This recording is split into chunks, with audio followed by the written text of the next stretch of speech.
जैसे हमारे मोदी जी समाज के लिए जी रहे, समाज के लिए जान लगा रहे, और जिन्होंने हमारी बेटियों के सिंदूर उजाड़े थे, वही कटे पिटे लोगों को हमने उन्हीं की बहन भेज करके उनकी ऐसी की तेजी करवाई। एक बार मोदी जी के लिए जोरदार ताली बजाएं।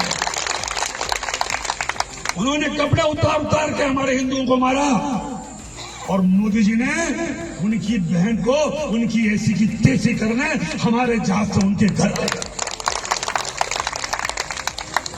अब मोदी जी कपड़े तो उतार नहीं सकते थे, इसलिए उनके समाज की बहन को भेजा कि तुमने हमारी बहनों को अगर विधवा किया है तो तुम्हारे समाज की बहन आके तुम्हें नंगा करके छोड़ेगी। अभी जिनकी बातों को आपने सुना, ये हैं मध्य प्रदेश सरकार में मंत्री विजय शाह। पूरा नाम कुंवर विजय शाह। कभी सीएम शिवराज की पत्नी को लेकर मजाकिया अंदाज में लिमिट क्रॉस करते हुए कमेंट करते हैं, कभी विद्या बालन के साथ इनका विवाद जुड़ जाता है, कभी राहुल गांधी की शादी को लेकर आपत्तिजनक बात कह देते हैं। इन्हीं मंत्री जी ने अब कर्नल सोफिया कुरैशी को लेकर ऐसे शब्दों का इस्तेमाल कर दिया कि पार्टी ने इन्हें तलब कर दिया। हवाई चप्पल में ही भागकर बीजेपी मुख्यालय जाना पड़ गया और दर्जनों बार माफी भी मांगनी पड़ी। कौन है मंत्री विजय शाह? सोफिया कुरैशी पर दिए इनके बयान को लोगों ने कैसे आड़े हाथ लिया, उन पर क्या कार्रवाई हुई, और सोफिया से पहले भी पूर्व सीएम शिवराज सिंह की पत्नी को लेकर उन्होंने ऐसा क्या बोल दिया था कि बात इस्तीफे तक पहुंच गई थी। विद्या बालन के साथ इनका क्या विवाद दर्ज किया गया, इस वीडियो में इन सारे ही मुद्दों पर बात करेंगे। नमस्ते, मेरा नाम शुभम है और आप खबरगांव देख रहे हैं। 12 मई के दिन मध्य प्रदेश के इंदौर जिले के रायकुंडा गांव की बात है। यहाँ एक हलमा कार्यक्रम का आयोजन किया गया। ये क्या होता है? हलमा जनजाति समाज में एक सामूहिक आयोजन को कहा जाता है। जब भी किसी परिवार या गांव क्षेत्र में कोई आपत्ति आती है तो पूरे गांव के लोग एक जगह इकट्ठा होकर उसकी सहायता करते हैं, उसकी मदद करते हैं। इसी कार्यक्रम में पहुंचे थे मध्य प्रदेश सरकार के मंत्री कुंवर विजय शाह। अनुसूचित जनजाति के लिए आरक्षित हरसूद सीट से लगातार 8 बार चुनाव जीत चुके हैं। वर्तमान में जनजातीय कार्य, सार्वजनिक संपत्ति प्रबंधन और भोपाल गैस त्रासदी राहत और पुनर्वास के मंत्री हैं। खंडवा जिले के जंगलों से मध्य प्रदेश की राजनीति के ऊपरी पायदान तक पहुंचने के बावजूद विवादों में रहने की उनकी आदत अक्सर उनकी तरक्की पर भारी पड़ती रही है। मसलन 2013 की एक घटना है। विधानसभा चुनाव से पहले विजय शाह ने झाबुआ में एक कार्यक्रम में तत्कालीन मुख्यमंत्री शिवराज सिंह चौहान की पत्नी साधना सिंह को लेकर अभद्र टिप्पणी कर दी थी। उस वक्त वो शिवराज सरकार में मंत्री थे। टिप्पणी पर विवाद बढ़ने के बाद उनसे पार्टी ने इस्तीफा मांग लिया था। हालांकि बाद में उन्हें फिर से बहाल कर दिया गया। विवादों की टाइमलाइन इसके आगे भी जारी रही। नवंबर 2020 में विद्या बालन अपनी फिल्म शेरनी की शूटिंग कर रही थी। मध्य प्रदेश के जंगलों में कुछ सीन शूट होने थे, लेकिन तभी अचानक से उनकी शूटिंग को रोक दिया गया। वजह मध्य प्रदेश के तब के वन मंत्री इन्हीं विजय शाह को बताया गया।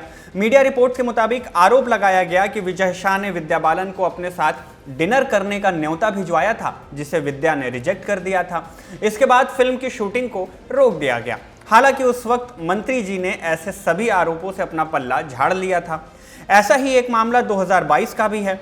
सितंबर 2022 में विजय शाह ने राहुल गांधी के अविवाहित होने पर टिप्पणी की थी। उन्होंने खंडवा में एक सभा में कहा था कि 50-55 साल की उम्र होने पर शादी न हो तो लोग पूछने लगते हैं कि लड़के में कुछ कमी है क्या। उनके इस बयान के बाद भी काफी आलोचना हुई थी। ये सब बातें घरेलू राजनीति की थी, लेकिन इस बार मुद्दा बड़ा हो गया, क्योंकि यहाँ बात महिला की अस्मिता के साथ ही साथ बात आर्मी की भी है। इसीलिए एक्शन भी क्विक लिया गया।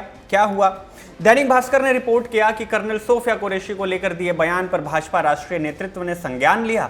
राष्ट्रीय अध्यक्ष जेपी नड्डा ने इस मामले पर एमपी संगठन से रिपोर्ट मांगी। इसके बाद नाराज पार्टी आला कमान ने शाह को आनन फानन में प्रदेश के मुख्यालय तलब कर दिया।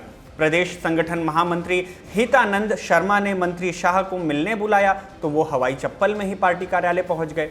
यहां संगठन महामंत्री ने उनसे चर्चा की। पार्टी के अंदरूनी सूत्रों के मुताबिक कहा गया कि शाह ने अपने बयान को लेकर हितानंद शर्मा से माफी मांगी और आगे ऐसा न करने का आश्वासन भी दिया। संगठन महामंत्री से मिलने के बाद विजय शाह पार्टी के प्रदेश अध्यक्ष वीडी शर्मा से भी मिले। माफी का दौर यहां भी चला। मीडिया के सामने भी ये सिलसिला चला। सुनिए कुंवर विजय शाह ने क्या कहा। मैंने कहा ना आपको कि जो घटना हुई, मैं उस दिन से विचलित हूं और पूरा मेरा बैकग्राउंड मिलिट्री वाला रहा। मेरे परिवार में कई शहीद हुए, मिलिट्री में रहे, और उस दिन की घटना के बाद जहां हमारे हिंदू बहनों को उनके सामने उनके पिता, उनके पति, उनके बेटे के मांगों में, बहनों के मांगों से सिंदूर उजाड़ दिया गया। सोफिया बहन हमारी सगी बहन से बड़ी है, जिन्होंने राष्ट्र धर्म निभाते हुए जाति समाज से ऊपर जाके उन लोगों से बदला लिया।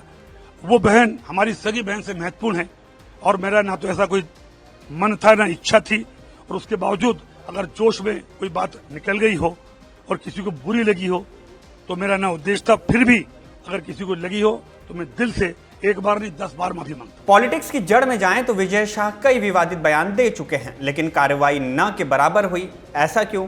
इसका जवाब हमें नवभारत टाइम्स की एक रिपोर्ट में दिए गए बीजेपी नेता के बयान से मिला। नाम न बताने की शर्त पे बीजेपी नेता ने एनबीटी को बताया कि हरसूद और आसपास के आदिवासी क्षेत्रों में शाह का काफी प्रभाव है। इसी वजह से 12 साल पहले अनुशासनात्मक कार्रवाई का सामना करने के बावजूद भी वो बचे रहे, पार्टी में अब भी हैं। 8 बार से लगातार चुनाव जीतना भी बताता है कि इनकी पकड़ इन इलाकों में कितनी है।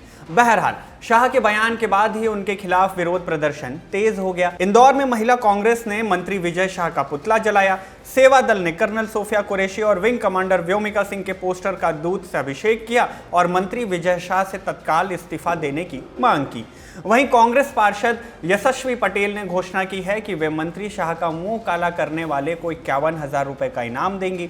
उधर भोपाल में पीसीसी चीफ जीतू पटवारी के नेतृत्व में शाह के खिलाफ एफआईआर कराने का श्यामला हिल्स थाने में मामला पहुंचा। पटवारी ने प्रधानमंत्री नरेंद्र मोदी को पत्र लिखकर शाह को मंत्रिमंडल से बर्खास्त करने और उनके खिलाफ देशद्रोह सहित कठोर कानूनी कार्रवाई करने की मांग भी की है। इससे पहले 13 मई की रात को भोपाल में कांग्रेस नेता मनोज शुक्ला और कार्यकर्ताओं ने मंत्री शाह के बंगले के बाहर लगी नेम प्लेट पर कालिक पोत दी थी। इस घटना के बाद शुक्ला पर एफआईआर दर्ज की गई। मंत्री के बंगले की सुरक्षा को बढ़ाते हुए 10 अतिरिक्त पुलिसकर्मी भी तैनात कर दिए गए। बंगले के सामने बैरिकेडिंग भी कर दी गई है। मामला बढ़ता देख पार्टी के मंत्री जी की तरफ से की हुई हरकत की भरपाई करने की भी पूरी कोशिश की गई। भाजपा प्रदेश अध्यक्ष वीडी शर्मा के निर्देश पर 13 मई की देर रात पूर्व विधायक मानवेंद्र सिंह समेत कई बीजेपी नेता छतरपुर के नौगांव गांव में कर्नल सोफिया कुरैशी के परिजनों से मिले। उन्हें बीजेपी की तरफ से सोफिया कुरैशी देश की बेटी का संदेश भी दिया। वैसे आप इस पूरे मामले पर क्या राय रखते हैं, कमेंट करके हमें जरूर बताइएगा। इस वीडियो में बस इतना ही। धन्यवाद।